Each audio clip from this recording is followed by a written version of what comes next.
ma collègue Jean Lambert qui est à mes côtés et moi sommes très heureuses vraiment de vous accueillir aujourd'hui au Parlement européen pour aborder le rôle de la protection sociale en période de crise. 2008 est le début de la crise économique et la protection sociale est souvent présentée comme une lourde charge pour les économies et un poids pour nos finances publiques.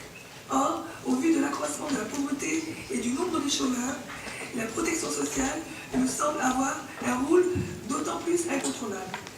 Je rappelle qu'on estime qu'il y a plus de 23 millions de chômeurs dans l'Union européenne et environ 114 millions soumis à un risque de pauvreté. Il nous apparaît donc essentiel de réunir différents experts à même de présenter leur vision du rôle de la protection sociale dans cette période économique difficile. L'enjeu de la protection sociale n'est pas seulement national, c'est également un sujet européen et même aussi international. Dans cette planète mondialisée, je crois qu'on ne peut plus se penser seulement en tant qu'Européens et on est obligé, en tant qu'Européens aussi, de se remettre dans une vision universelle. Et c'est pour ça que nous avons invité Martin Schilling qui nous présentera un petit peu le travail qu'il a fait dans un groupe avec Madame Bachelet, présidente de la Chili.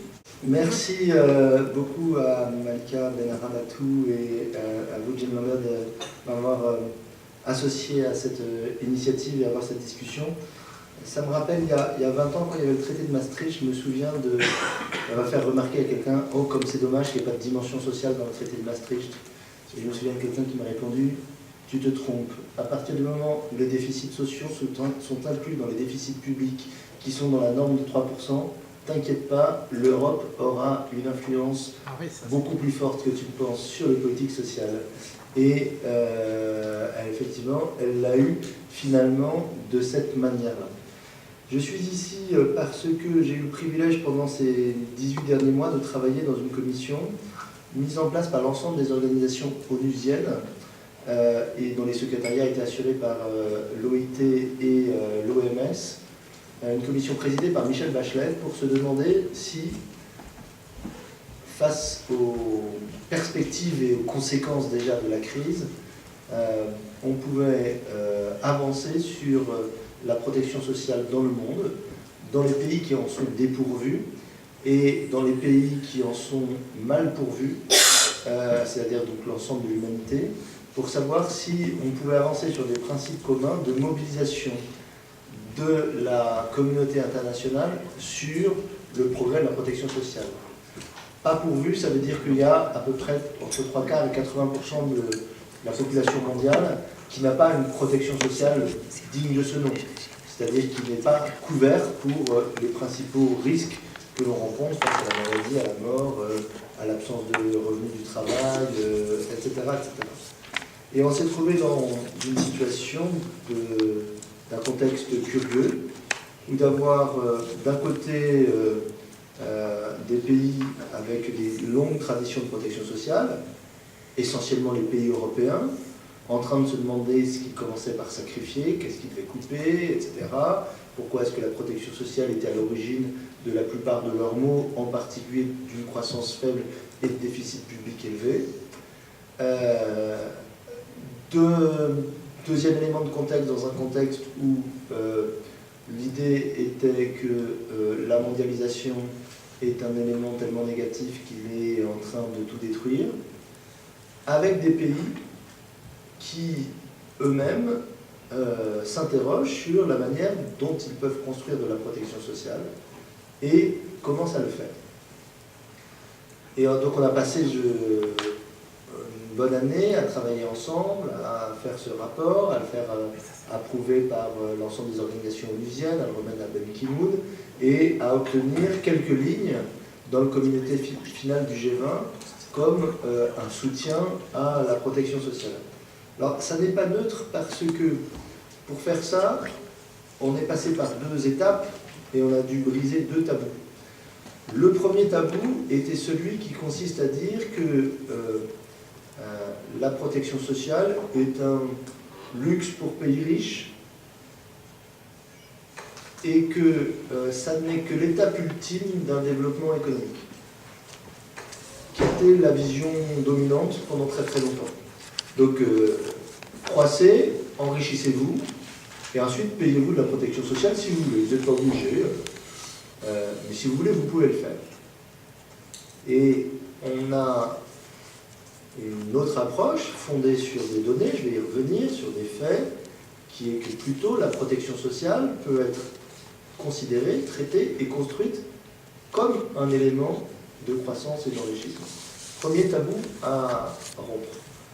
Deuxième tabou, quand on regarde Sirius, effectivement, on se dit, essayons de faire une corrélation, c'est assez simple. Il y a des pays à faible croissance et haut niveau de protection sociale, dont le mien. Il y a des pays à forte croissance sans protection sociale. Donc si on veut sortir de la crise, créer de l'emploi, créer de l'activité, créer de la richesse, ne construisez pas de protection sociale, ou débarrassez-vous de celle que vous avez, et vous aurez une croissance élevée. Heureusement, dans cet îlot, jusqu'à il y a quelques mois en tout cas, il y avait quelqu'un pour nous sauver, c'est Lula.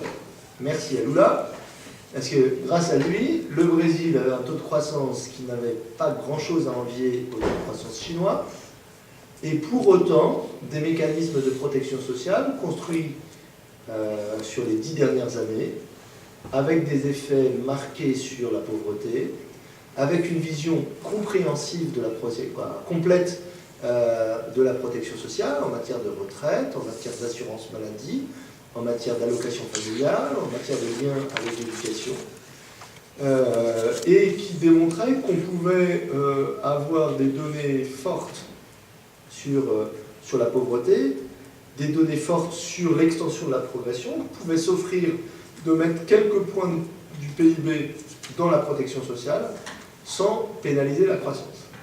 Alors, il y a quelques autres pays qui vont dans ce sens-là, et quand il y a quelques autres pays qui vont dans ce sens-là, ce qui est tout à fait intéressant, c'est que quand on regarde l'échelle de richesse des pays, il n'y a pas une corrélation exacte avec le niveau de protection sociale. On peut prendre un exemple, on peut prendre plusieurs exemples. Si vous êtes pauvre et malade, mieux vaut être en Thaïlande qu'aux États-Unis. Pourtant, les États-Unis ont un PIB par habitant qui est 2 ou 3 fois plus élevé que celui de la Thaïlande, mais le système d'assurance maladie thaïlandais apporte une plus forte probabilité d'être bien prise en charge pour des gens à très faible revenu que le système américain.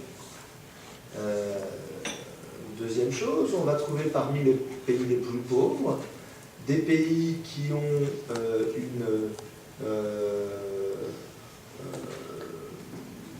un début d'assurance maladie à vocation à couvrir l'ensemble de la population. On peut prendre le cas du Ghana, on peut prendre le cas du Rwanda, où il y a une approche beaucoup plus générale dans la population et beaucoup plus assurantielle que dans d'autres pays un peu plus riches du même continent, sur lesquels la protection sociale existe parfaitement dans la Constitution. Il y a juste une petite nuance, c'est qu'elle couvre tout le secteur formel. Alors quand vous regardez le secteur formel et vous faites l'ensemble du secteur formel, vous avez 8-10% de la population, des fonctionnaires, des salariés d'entreprises multinationales ou de quelques entreprises, et vous avez plus de 90% de la population qui est hors secteur formel. Donc la protection sociale est considérée comme universelle, en revanche, exclut les 9/10 de la population, etc. etc. Donc on est dans une situation qui est tout à fait hétérogène, et dans laquelle notre thèse était, donc la protection sociale peut être un outil de développement, y compris pour les pays les plus riches. 2, il n'y a pas à choisir entre investir dans la protection sociale et investir dans des politiques économiques ou des politiques d'emploi, mais que ceci se combine. 3, qu'il y a possibilité de définir des principes communs de protection sociale qui peuvent s'appliquer aux différents pays, tout en laissant chaque pays maître de la manière dont il organise sa protection sociale. Et de briser un autre tabou que j'ai sous-entendu tout à l'heure, c'est que pour un peu qu'on arrive à passer la première barrière, c'est-à-dire considérer qu'il peut être important de faire de la protection sociale, vous vous heurtez à la deuxième barrière en disant mais oui, mais ça ne peut pas être un sujet d'institution internationale. À la limite, comme on a appliqué le principe de subsidiarité en Europe pour considérer que la protection sociale devait être traitée que très marginalement, de dire a fortiori dans les instances internationales, Et donc, ça n'est pas un sujet international, c'est pas un sujet mondial, none of your business. Chacun doit s'en occuper. Et donc, pour faire ce détour-là, je reviendrai sur quels enjeux sont quand même partagés. Mais avant cela, ce que j'ai trouvé très intéressant, c'est que beaucoup de débats que l'on a dans des pays où la protection sociale est importante sont des débats qui peuvent s'appliquer à tous les pays. Je vais vous en citer 3 ou 4. Le premier, c'est la question de si on met de la protection sociale et donc des prestations sociales, est-ce que oui ou non, ça va décourager le travail? Est-ce que ça va être mauvais pour l'emploi? Donc, problème qu'on connaît dans les pays européens, Eurostat montre très bien que dans des pays où il y a des minima sociaux, le retour au travail se fait souvent sans gain financier, et donc il peut y avoir un effet là-dessus. En allant en Afrique du Sud discuter de la protection sociale, je pensais avoir à discuter d'autres sujets que cela. La première question qu'on me pose, c'est comment peut-on faire pour qu'une prestation sociale ne chasse pas des compartiments de l'emploi, puisque nous avons créé un minimum vieillesse, et ça décourage l'emploi. Alors, pour qui comprend lentement, je leur ai dit, mais un minimum vieillesse, c'est pour des vieux, vous n'avez pas besoin qu'ils aillent travailler, donc c'est très bien. On dit, non, c'est pas ça. C'est quand on a créé le minimum vieillesse, les enfants et les petits-enfants n'allaient plus travailler, parce que sur un seul foyer, on tient avec le minimum vieillesse, qui est à peu près égal au salaire qu'on peut offrir à un jeune, et donc ça a un effet dissuasif sur l'emploi. Et donc on voudrait à la fois protéger les vieux sans avoir d'effet dissuasif dans l'emploi. Et quand on voit dans des tas de pays, on se trouve confronté à cette situation d'avoir à concevoir des systèmes de protection sociale qui soient combinés avec les revenus du travail de telle sorte qu'il n'y ait pas de neutralisation. Donc vous avez un principe universel là-dessus à respecter et qui pose des problèmes et dans les pays qui sont à la première step de leur protection sociale et des pays qui sont à leur deuxième siècle de protection sociale. Deuxième sujet, la question de, je vais prendre l'Afrique du Sud encore. En Afrique du Sud, il y a un système d'assurance maladie pour tout le monde à 2 vitesses. C'est les 10% les plus riches ont accès aux hôpitaux, ceux qui ont fait la première greffe du cœur au monde, qui a été faite en Afrique du Sud. Voilà, donc c'est très bien, ça doit être comme à Bruxelles ou à Paris. 98% de la population a accès à un système de santé gratuit, sauf qu'il n'y a pas de médecins et qu'il n'y a pas d'hôpitaux et que parce que aucun professionnel de santé ne veut aller travailler dans ce système-là, qui n'est pas solvabilisé et qui n'est pas organisé.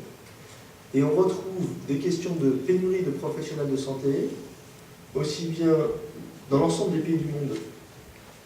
Alors il y a souvent les choses traditionnelles qui consistent à montrer qu'il y a plus d'infirmières zambiennes à Washington qu'il y en a en Zambie, qu'il y a plus de médecins de différents pays africains en France qu'il y en a dans ces pays, etc.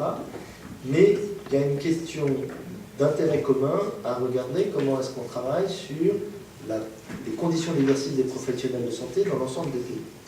Si on continue dans la santé, on s'aperçoit que la question de si on met un système d'assurance maladie, à quel niveau et comment doit-il être organisé pour éviter la barrière financière aux soins, se pose là aussi dans des termes identiques dans des pays où le coût de la santé est pour aller vite de $60 par an, comme la plupart des pays africains, et des pays dans lesquels il est de $6 000 par an, comme des pays européens. Pourquoi ? Si les soins ne sont pas pris en charge à 100% pour l'ensemble de la population, et donc s'il y a une partie out of the pocket, il y a un montant de cette partie out of the pocket qui à un moment est une barrière aux soins. On le retrouve au Niger, où du coup il y a eu un programme temporaire de gratuité des soins pour les femmes et les enfants de moins de 5 ans, les femmes enceintes et les enfants de moins de 5 ans. Donc dans tous ces pays-là, ils sont en train de réfléchir gratuité versus une petite participation, etc. Mais en France, on a un système où 80% de la dépense de santé est solvabilisée et couverte par l'assurance maladie, et qui ferait penser que les problèmes des dépenses qui restent en dehors de la poche ne sont pas un problème. Mais en réalité, derrière cette moyenne, il y a des disparités considérables en fonction de la situation, en fonction de la maladie, en fonction du type de soins et en fonction de la pathologie. Donc on se retrouve derrière ce 80% avec des disparités qui vont de 40% à 100%, mais donc avec des barrières effectives aux soins et avec une notion de reste à charge, de dépenses qui sortent de la poche, qui sont problématiques et qui sont mal configurées. Donc cette question-là est une question qui se pose dans tous les pays du monde, dans des termes qui sont comparables. Autre élément, la débat sur faut-il uniquement distribuer des prestations et donner des assurances, des couvertures, ou faut-il faire un lien avec le comportement des individus ou des familles? C'est assez amusant. Moi j'étais pris à front renversé. En France, il y a eu un débat pour savoir s'il fallait couper les allocations familiales aux familles dont les enfants étaient absents à l'école. J'étais farouchement contre. Quand on va chez Lula, le programme dont on parle tout le temps, qui s'appelle Bolsa Familia, qui est un programme à la mode, qui n'est pas un programme formidable, c'est un programme qui est fondé sur des cash transferts conditionnels. On vous donne des prestations familiales si vos enfants vont à l'école, s'ils rentrent dans un programme de vaccination, etc. Pourquoi ce qui serait bon? Et dans tous les pays, il y a des questions sur quel degré de conditionnalité, en quoi les conditionnalités sont efficaces ou pas, etc. etc. Et donc là aussi, ce sont des problématiques globales. Je m'arrête à ce stade, mais on peut multiplier les exemples qui montrent qu'en fait, quel que soit le stade de protection sociale et quel que soit le poids de la protection sociale, il y a des problématiques communes. À partir de là, la question qui peut se poser est double. La première, c'est dans des pays dépourvus de protection sociale, qu'est-ce qui peut déclencher d'aller vers la protection sociale? Alors certains disent qu'il suffit d'aller en Chine et de les regarder et de les regarder dans les yeux et de leur dire nous allons vous forcer à faire du Bismarck Beveridge Laroque. Vous êtes complètement stupide de ne pas avoir compris le génie européen de la protection sociale. C'est pas complètement sûr que ça marche du premier coup. En revanche, on peut se demander pourquoi est-ce que les Chinois sont intéressés par la protection sociale. Et la réponse est assez simple, il suffit de regarder une pyramide des âges. La Chine est un pays qui vit dans les 20 prochaines années comme la France a vieilli au cours des 120 dernières années. La proportion... J'étais une fois à Delhi, à visiter les bidonvilles, à passer une journée dans les bidonvilles, j'ai vu le ministre des Affaires sociales indien après. La première question qu'il m'a posée, c'est comment marche le plan Alzheimer en France? J'ai cru qu'il était atteint d'Alzheimer lui-même, et il m'a dit non, on a 60 millions de gens au-dessus de 70 ans, je crois, dans un pays d'un milliard, 200 millions d'habitants. Et si on ne traite pas ce problème-là, on va avoir des problèmes considérables. Donc il y a aujourd'hui une déformation de la pyramide des âges, un vieillissement qui fait que la grande majorité de la population âgée va vivre dans des pays pauvres ou en voie de développement. Des pays vont vieillir avant de s'enrichir. Tous les gains qu'on a fait par rapport aux objectifs du millénaire du développement ces dernières années peuvent être, et ces gains sont modestes, peuvent être effacés par l'effet vieillissement, c'est-à-dire qu'au fur et à mesure que la population vieillit, elle ne profite plus des gains qui peuvent être faits par la croissance économique classique. Donc ces pays n'ont pas besoin qu'on ne faut pas faire ça par pitié ou par philanthropie, ont un problème de déstabilisation possible. Ça concerne déjà un tiers de l'humanité qui est l'Inde et la Chine qui est confrontée à cela. Donc ça c'est un phénomène très important et donc qui explique la course de vitesse qui a été faite quand en France il a fallu à peu près 80 ans ou 100 ans pour tendre vers 60 millions de personnes couvertes par l'assurance maladie. La Chine a intégré dans l'assurance maladie 800 millions de personnes les 10 dernières années. Alors elle les a intégrées en prenant en charge 40% de leurs dépenses de santé, et non pas 80%. Mais il y a un élément d'intégration fort. Ça n'a pas encore un impact de transferts sociaux considérable, puisque quand on regarde la situation, et c'est une grande explication des équilibres actuels, en Europe où la part des salaires dans la valeur ajoutée n'a pas bougé ces dernières années, ni baissé contrairement à ce qu'on dit, ni augmenté contrairement à ce qu'on espère, elle n'a pas beaucoup bougé, elle s'est déformée, Pervenche est en train de dire que je dis des bêtises, ce qui est peut-être vrai, mais en tout cas en France elle n'a pas bougé, en revanche elle s'est déformée vers les hauts salaires. Les salaires, dans leur ensemble, représentent toujours 2/3 de la valeur ajoutée depuis 20 ans, mais les 10% les plus riches ont capté 3/4 de la création de valeur de ces dernières années. En Chine, la part des salaires de la valeur ajoutée a perdu 10 points au cours des 10 dernières années. C'est-à-dire que les salaires représentaient 56% de la valeur ajoutée, ils ne représentent plus que 48% de la valeur ajoutée. Puisque les salaires sont restés scotchés à quelques dizaines de dollars par mois, avec très peu de protection sociale en plus. Ce qui explique en grande une partie des écarts de compétitivité prix que l'on peut observer. Donc on a, entre guillemets, intérêt à ce que s'accélère ce mouvement dans ces différents pays. Et je trouve que c'est ça ce qui est intéressant aujourd'hui, c'est qu'on est confronté à se demander si on va effectivement aligner le système de protection sociale vers le bas, ou si on peut espérer, à une échelle raisonnable, moi j'appelle l'échelle raisonnable une échelle de 20 ans, une convergence de la protection sociale, des données salariales, entre parties du monde, à taux de croissance différents, etc. Et si c'est le cas, peut-être qu'il vaut mieux éviter de commencer par démanteler nos systèmes de protection sociale, plutôt que de se retrouver à ce qu'on vienne nous dire « mais ce qu'on a fait en Chine et en Inde, vous pourriez le faire en Europe aujourd'hui ». Et donc de ne pas complètement les démanteler. Ceci ne veut pas dire qu'il ne faille pas modifier nos systèmes de protection sociale. L'expérience montre aussi qu'un système de protection sociale n'est jamais achevé, n'est jamais mûr, et que s'il est figé, c'est comme un immeuble en non sismique au milieu de Tokyo ou de Port-au-Prince. On est sûr qu'il s'écroule. Un système de protection sociale doit bouger. Il doit bouger en fonction des éléments démographiques, en fonction des éléments sociologiques, en fonction des compositions des familles, en fonction des coûts du travail, en fonction de tout cela. Et nos systèmes européens, et les questions qu'on se pose sur un salaire minimum en Europe, qui me paraît une chose sur laquelle il faudrait aboutir dans pas trop longtemps, les questions qu'on doit se poser sur comment faire évoluer l'assurance maladie parce que nos systèmes de santé sont truffés de dépenses inutiles, les questions sur, alors dépenses inutiles qui ne sont pas toujours celles qu'on pense. Pour moi les dépenses inutiles, c'est quand au lieu de mettre à disposition les bons médicaments, on a une dépense, une politique de remboursement du médicament dictée par l'industrie pharmaceutique. Et qu'on s'aperçoit qu'effectivement il y a toute une pharmacopée gigantesque qui est peut-être bonne pour quelques emplois et quelques fonctionnements d'industrie, mais qui n'a rien à voir avec les besoins de santé de cela. Il y avait une époque où quand on était trop gros, qu'on allait voir un médecin, il disait de faire un régime et non pas de prendre un anticholestérolémiant, etc., etc., etc. Donc il y a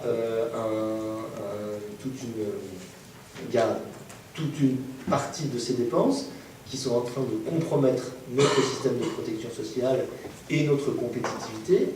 Et donc nier ce problème-là, c'est laisser l'immeuble se fissurer et risquer de s'écrouler tout seul à cause des dépenses inutiles. Donc ça veut dire à la fois, me semble-t-il, qu'il faut faire évoluer nos systèmes de protection sociale, mieux le combiner avec le travail, il y a toute une série de choses à faire, particulièrement difficiles, mais particulièrement nécessaires, et plutôt que de faire des coupes dans des systèmes de protection sociale, et que ça vaut la peine de consacrer aussi une partie de nos ressources à accélérer la naissance de la protection sociale dans d'autres pays, parce que c'est la dernière phrase que je vais prononcer. Si effectivement tout le monde considère que la protection sociale est quelque chose qui doit être, pour être soutenable, être financé sur ressources internes, ça ne veut pas dire qu'il ne faut pas, j'ai fait longue parce que c'est la dernière, ça ne veut pas dire qu'il ne faut pas utiliser la solidarité internationale pour aider des pays à construire des hôpitaux, à former des médecins, à permettre à des médecins de ne pas migrer le jour où ils sont formés, à mettre en place un certain nombre de choses qui sont nécessaires parce qu'ils n'ont pas les ressources pour le faire, avant de pouvoir consacrer 4 ou 5% de leur PIB à la protection sociale, ce qui suffit pour avoir une bonne protection sociale dans un pays à développement, et que donc si une taxe européenne sur les transactions financières voit le jour, il serait logique qu'une partie de cela finance une partie de ces programmes. Voilà ma dernière phrase, merci de votre attention. Et on a, parce qu'on a beaucoup travaillé, auditionné et concerté avec ces organisations, on a abouti à un soutien de l'ensemble des organisations syndicales et des ONG sur le principe d'un socle qui n'est bien évidemment pas fait pour diminuer et aligner vers le bas. Donc je pense qu'on peut soutenir ce principe sans avoir peur de, comme on dit en français, se tirer une balle dans le pied. Et puis par ailleurs, il y a quelque chose qui est important, vous l'avez souligné l'une et l'autre, c'est qu'effectivement, si on prend les principes qu'on a définis dans le socle de protection sociale, en ayant peut-être un focus plutôt pays en développement, on s'aperçoit qu'il y a des trous importants dans nos pays et on peut trouver dans notre travail des arguments pour dire qu'on ne peut pas à la fois défendre des principes de revenus de remplacement en Afrique, si une partie de la population en Europe, qu'il s'agisse de jeunes, qu'il puisse s'agir parfois de population rome, qu'il puisse s'agir d'immigrés dans certains des pays, etc., ne sont pas couverts. Qu'on ne peut pas dire qu'il doit y avoir l'accès à la santé dans l'ensemble des pays, si dans nos propres pays, on s'aperçoit qu'il y a des barrières financières, etc.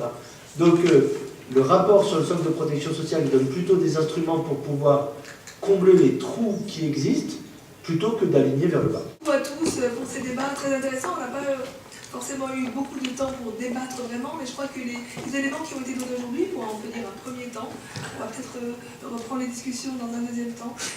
Merci à tous. Il y a 2 semaines, j'étais à Chambéry. Alors, Chambéry, c'est dans le sud-ouest de la France, et c'est la ville où a vécu Rousseau. Rousseau, c'est un philosophe des Lumières qui a vécu il y a 300 ans. Et c'est l'auteur d'un livre qui s'appelle Le contrat social.